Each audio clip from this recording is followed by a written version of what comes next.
us to form the Vice Presidential Security and Protection Group. Walang nga.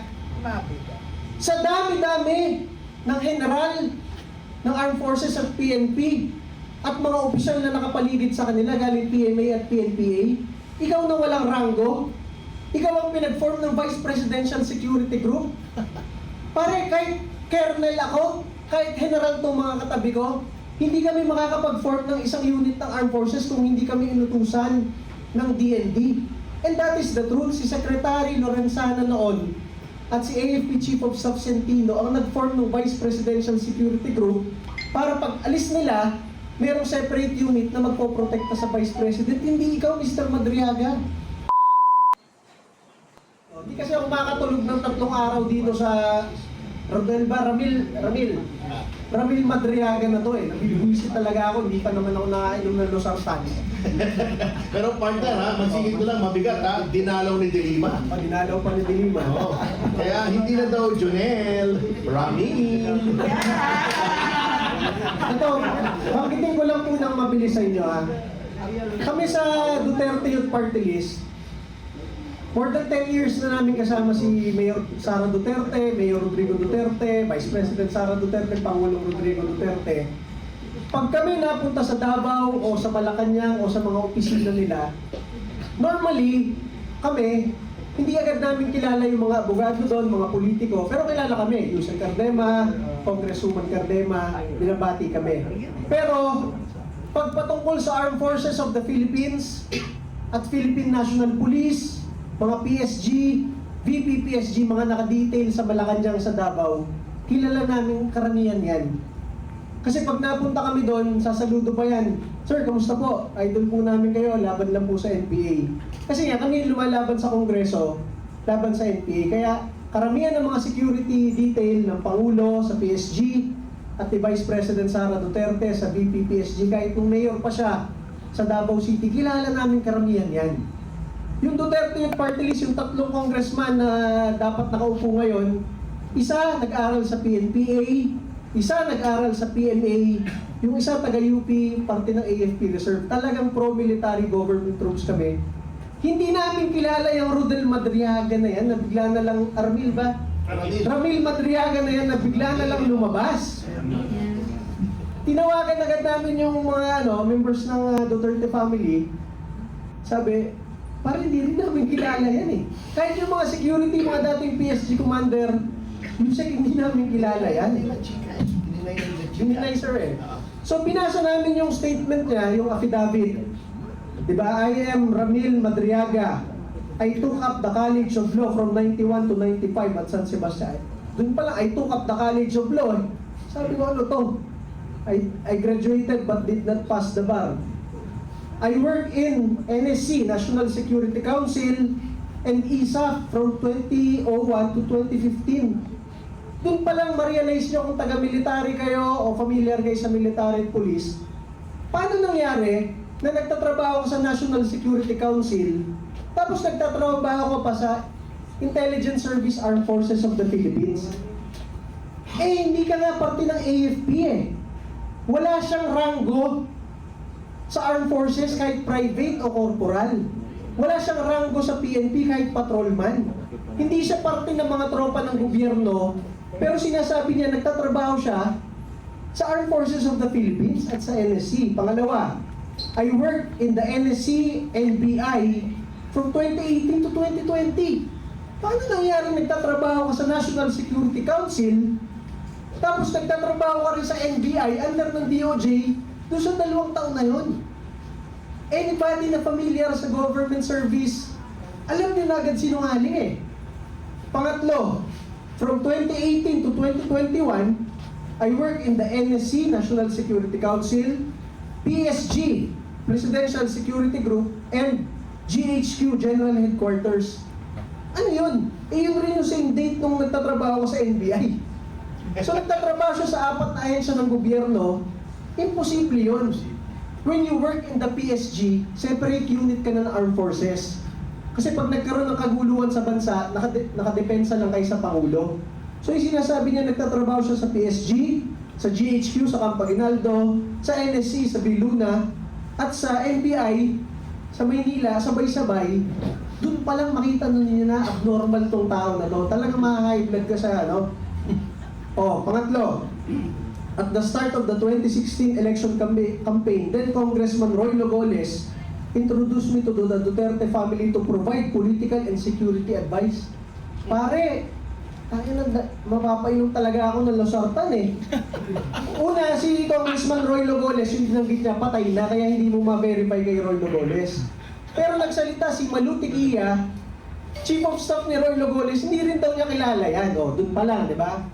Pangalawa, inirekomenda ka nung patay na congressman sa Duterte family para ikaw ang mag-provide ng political and security advice kay Mayor Duterte. Pare, veteran politicians yung mga Duterte. Ang tatay ni Pangulong Duterte, gobernador na, 1950s, 1960s. Cabinet secretary na, 1970s. Ang anak, mayor, long-term, naging congressman, naging presidente ba? Tapos, ikaw ang magbibigay ng political advice dito sa political family na ito. Tapos sinasabi mo dito, ikaw rin ang pinagbibigay ng security advice.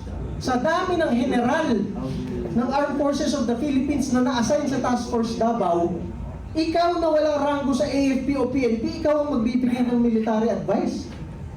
Oh, I was also assigned to form groups that would support President Duterte's candidacy for president. Yan yung mga isang tao lang nag-volunteer ako, tapos sinasabi na niya siya na yung nagtumulong, di ba? When Duterte was elected president, he ordered me to serve as counterintelligence agent for the National Security Council. Talaga namang kung may baseball bat ka nga naman talaga, mapapalo mo sa ngipin at sa pagmumukha niya to eh. Ano, nung naging presidente si Duterte, inutusan ka. Masabi ko sa inyo, ang presidente ng Pilipinas, napakaraming sekretary, napakaraming undersecretary, napakaraming assistant secretary, at napakaraming general sa Armed Forces at sa PNP. Maliban pa sa napakaraming opisyal galing PMA at PNPA, ikaw na walang ranggo sa AFP at PNP, ikaw ang inutusan for counterintelligence. Pangatlo, basahin ko lang kasi baka makalimutan ko. During that time also, I was instructed to provide intelligence information for President Duterte's Oplan Double Barrel. Nandiyan si Chief PNP ba to? Graduate ng Philippine Military Academy at napakadaming graduate ng Philippine National Police Academy, FBI Academy sa US. Ikaw ang inutusan ng presidente mag-lead sa intelligence information? Mapapamura ka talaga. Pangatlo, sometime in 2018, I was formally assigned by President Duterte to work for the Presidential Security Group. Masabi ko sa inyo, kahit pulis at sundalo ka, kahit graduate ka ng Philippine Military Academy at Philippine National Police Academy o Officer Candidate School, hindi ka agad makakapasok ng PSG kung hindi ka mag-VIP training sa PSG mismo. Wala dyan yung mag-outsource sila na, ayun, pwede yung nagtitinda, mukha kasi nagtitinda ng ano to sa kanto eh. Ito, pwede na tong PSG. Paano mangyayari yun? Diba? Oh, pang-apat. In 2018, I was introduced by President Duterte to his daughter, Davao City Mayor Sara Duterte, and likewise tasked by the President to provide intelligence gathering involving politics, law, to Mayor Sara Duterte. No, abogado yun. Siya Pare, abogado si Rodrigo Duterte, abogado si Sara Duterte. Napakaraming abogadong nakapaligid sa kanila. Ikaw ang inutusan mag-provide ng legal advice kay Sara Duterte. Alam mo talaga sinungaling eh. And also, intelligence regarding politics.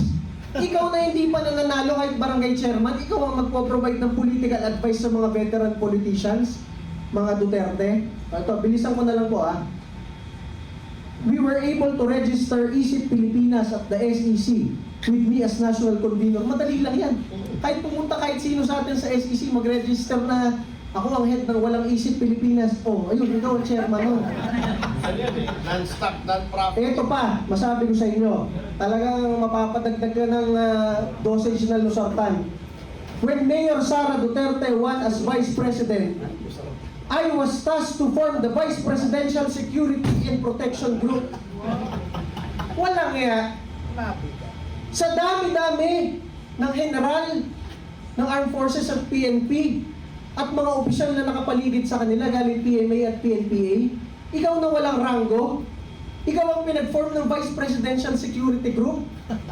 Pare, kahit colonel ako, kahit general itong mga katabi ko, hindi kami makakapag-form ng isang unit ng Armed Forces kung hindi kami inutusan ng DND. And that is the truth. Si Secretary Lorenzana noon at si AFP Chief of Staff Centino ang nag-form ng Vice Presidential Security Group para pag alis nila, merong separate unit na magpoprotekta sa Vice President. Hindi ikaw, Mr. Madriaga, ang nag-form ng VP Security Group. Ito po, last na. Colonel Nolasco, who was the head of the Presidential Security Group Training School, was my student. Yung head ng PSG school, estudyante mo, saan mo estudyante? Eh siya na nga ang head ng school. I was introduced, I recommended Colonel Raymond Lachica to head the VP-PSG. Kahit na general ka, magrekomenda ka, hindi ka basta papansinin agad ng PSG eh. Sino ka para mag-recommend? Insane yan. O ito, tapusin ko na dahil ang daming kalokohan dito. O, around December 2022 at around 1:30 p.m. I stayed with Colonel Nolasco and Colonel Lachica when vehicles with 4 duffel bags of money arrived. Alam mo yung oras, 1:30, pero hindi mo alam yung araw. At around December 2022, 1:30 p.m. Ano yun? Vice Mayor si Sara Duterte, Mayor at Vice President. Hindi nagsasama ng staff member si Attorney Manscarpio at si VP Sara para walang conflict of interest. Private sector lang si Attorney Mans at si VP Sara kahit Vice Mayor pa lang, iba yung staff niya. Kaya kung sinasabi mo, pinagkakatiwalaan ka ng Pangulong Duterte, tapos staff ka ni Sara Duterte, inuutusan ka ng asawa, definitely alam sa Davao at sa Malacanang na hindi totoo yun. Lastly, ito na lang ang sabihin ko sa inyo. Dahil nauusog bigla ngayong panahon na ito yung pagde-deliver ng 1 billion. Dati wala kang maririnig. Ngayon bigla na lang si Mr. Madriaga nagdeklara, I delivered 1 billion pesos and the delivery was verified through call to me by President Duterte himself. Sa tagal po namin sa Malacanang bilang Undersecretary, Assistant Secretary, pamilya namin naging kongresista, at sa dami ng pagre-report namin sa Davao at sa Malacanang, si Pangulong Duterte po, inuutos lamang niya kina Secretary Bongo at sa PMS, pag merong tatawagan na Cabinet Secretary, Kongresista at mga opisyal ng Armed Forces, Bong, patawagan si sabihan ganon. Hindi naghahawak ng cellphone yan dahil matanda na si Pangulong Duterte, nakakatamad mag-type. Inuutos lang yan. Para sabihin mo, nag-deliver ka ng 1 billion, tapos tinawagan ka ni Pangulong Duterte kung okay na yung delivery. Lastly, masabi ko sa'yo, Mr. Madriaga, ang dami mong kaso ng kidnapping for ransom, kaya ka nakakulong. Yung dinedeklara mo na San Sebastian Loca, ano ngayon? Grade 6 lang si Vice President nung nandun ka. 12 years old. So lahat ng claims mo ngayon, alam namin, either inventong-invento mo